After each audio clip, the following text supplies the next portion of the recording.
Hey everybody, welcome back to the channel. My name is Jason and the channel is The Everyday Card Collector.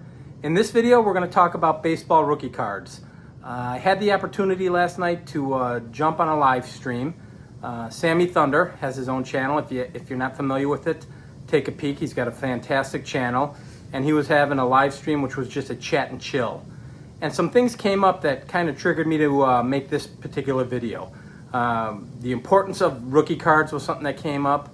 And then we were talking a little bit about junk wax era cards and things of that nature. So I kind of wanted to grab a few cards and make this video. And as I'm showing the cards, I'll kind of explain what I mean by all of this. But again, if you get the opportunity, please take a peek at Sammy Thunder's channel. I'm sure most of you who follow me probably follow him. There were a few others on the live chat as well, and I'll be mentioning them. And then I'll be putting a link into all of their channels because all of the people who were on this particular live chat were fantastic. They're really good channels. A couple of the channels actually motivated me to start doing my own channel. So I really respect the people that I was talking to and we had a blast. So I'm going to show some of these rookie cards and we'll kind of go through what I mean by all of this as I'm showing the cards. So let's get into it.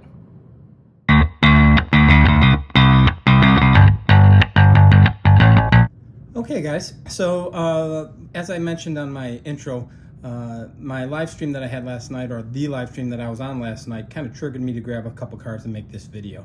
So one of the things we were discussing briefly was rookie cards and the importance of them in the hobby to some people. That particular part of the hobby is important to me. I want to have rookie cards. I'm going to collect rookie cards. They come at a premium in comparison to the second or third year card, but there are players where I want their rookie cards. Some people live and die by the rookie card and only collect the rookie cards, and that's cool. That's fantastic as well. Collect the way you want to collect. But that's not particularly how I collect. Basically, I want a well-rounded collection, and that's going to include second year cards, third year cards, and beyond.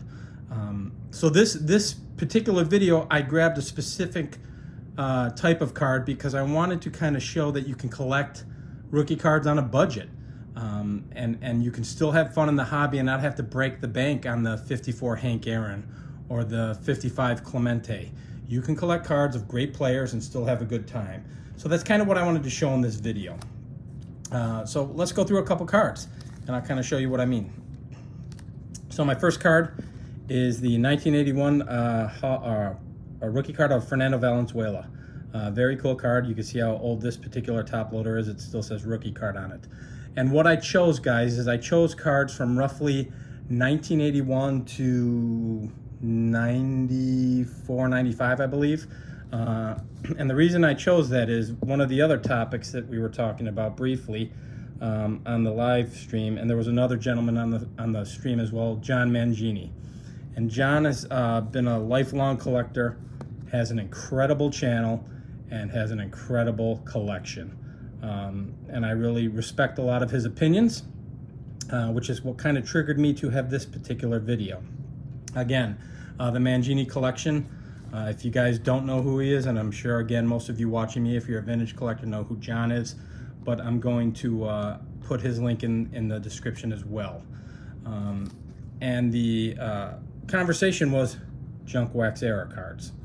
So this is my 1982 Cal Ripken Jr. and the Fernando Valenzuela card, as well as this card, the Cal Ripken card, which I consider them rookie cards.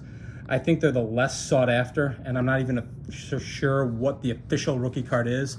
The Fernando card and the Ripken card, they both had a Topps traded card as well. So I'm not an aficionado on what exactly is the official rookie card, but to me, these are both rookie cards, so I grabbed them. And the reason I grabbed this era of cards, or what I'm considering the junk wax era, is because I do not like the term junk wax era. And the first time I heard it on John Mangini's channel. I do not like it because I love to collect. Cards don't need to be worth a lot of money. Cards don't need to be short printed for me to enjoy them. And the examples I'm showing you in this video are all very inexpensive rookie cards. And when I say inexpensive, $10 or less. Some of them are graded, so they might be around the $25 to $30 range. But you're going to see a gamut of cards here of players who are incredible players. Some in the Hall of Fame, some not. The first two I showed you, Fernando Valenzuela is not in the Hall of Fame. Obviously, Cal Ripken is. So let's just keep moving and check out cards. So my third card is my 1983 Topps Ryne Sandberg. And I bought this in an SGC 8.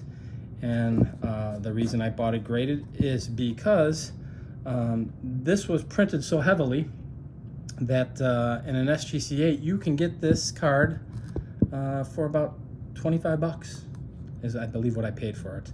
So we're talking about a Hall of Fame player from 1983, his rookie card in an 8. It's not the 10. I don't seek the perfect 10. Matter of fact, as a collector, I look for 8s and 9s and lesser, depending on the year of the card, for the value and just to have the card and to enjoy collecting. Obviously, I want my cards to look as nice as possible, but an 8 to a 10, I don't think there's a lot of people out there that could tell the difference. You know, the average Joe is not going to know the difference from an 8 to a 10 when they're looking at it, unless you got a magnifying glass on the card. So here's my next card. Huge card for me growing up. The card that I absolutely loved, and this was a monster card, was the 1984 Don Mattingly rookie card. Again, he is not in the Hall of Fame. Possibility that he will get there, but I know in the hobby at this point in time, the 84 Donruss was the holy grail for people collecting back then. And at that point in time, this would have been 84. I would have been about 11 years old, 10 or 11 years old. So those were monster cards in my world. And again, nothing really high dollar here.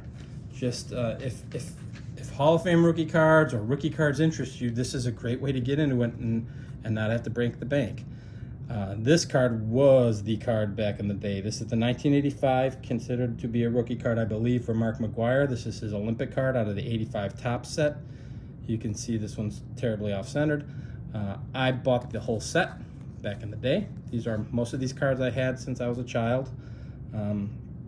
But this was the card when I was growing up. Another hot card. This and the Mattingly. Ooh, big cards. And now you can find them, some of them in $5 boxes at a show.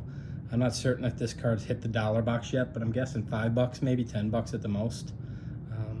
You know, so again, he's not in the Hall of Fame for potentially based on things he had done in the past, as well as this next gentleman, Roger Clemens.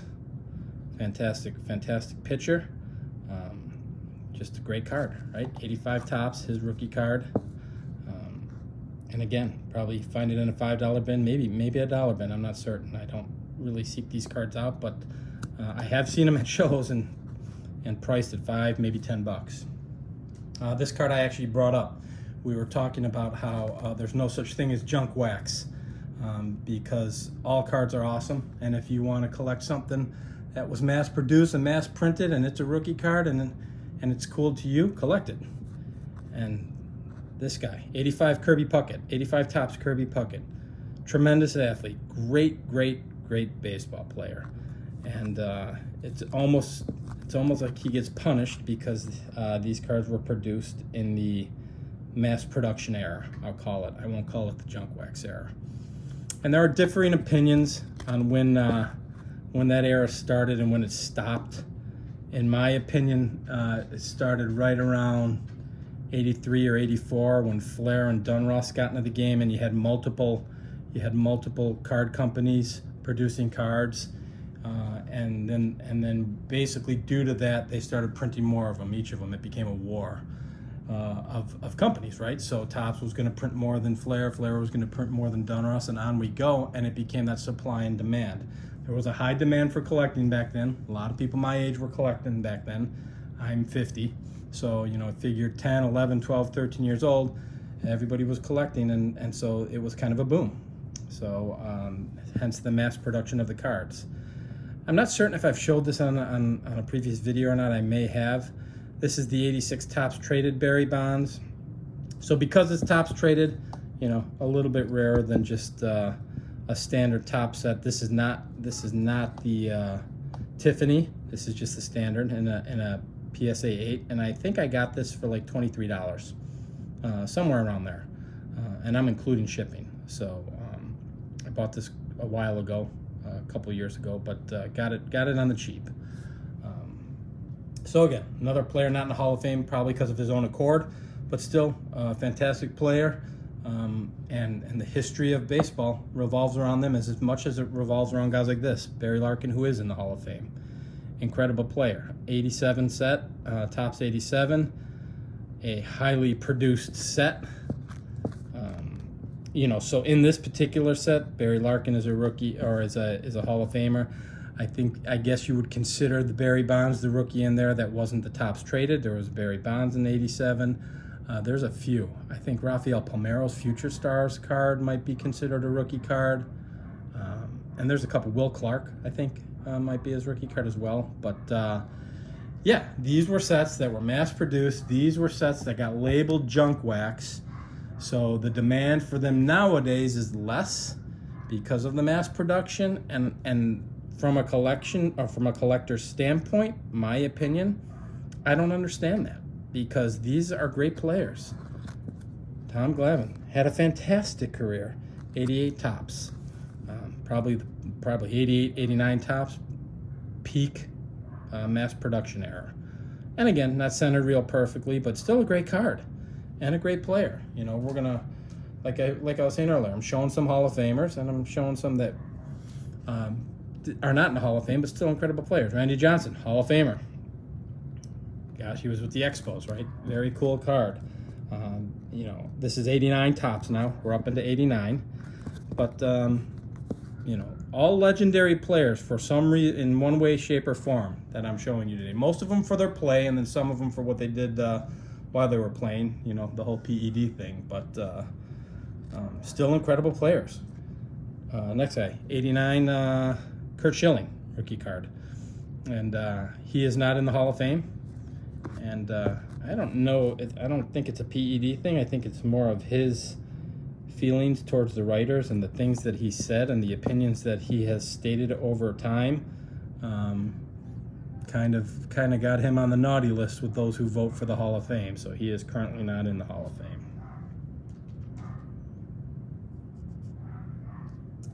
Gary Sheffield, another guy who I just think recently, maybe in 2023, missed the Hall of Fame, but another great player.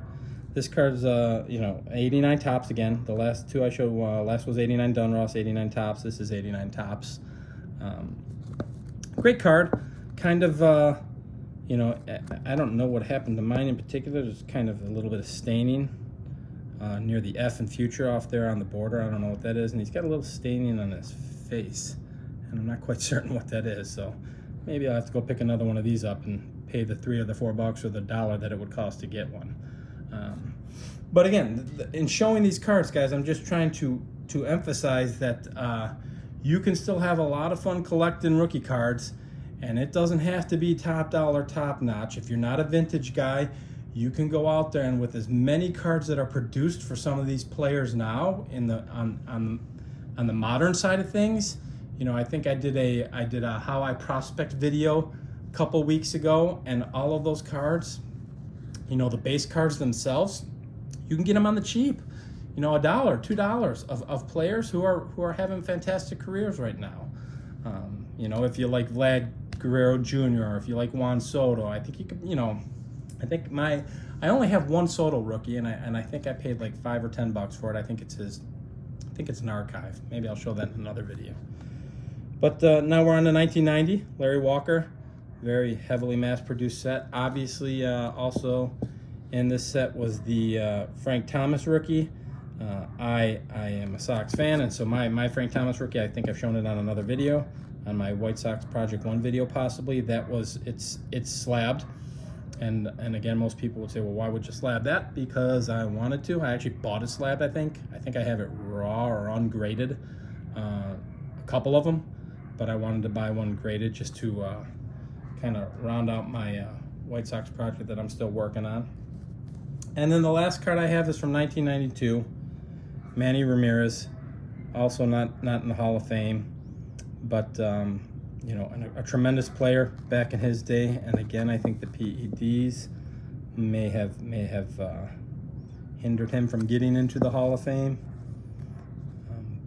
But there we go. I just rattled off 10 to 12 cards, guys. I'm guessing you could probably get those cards for $5 a piece, minus maybe the Barry Bonds Topps Traded, and you probably could get that ungraded.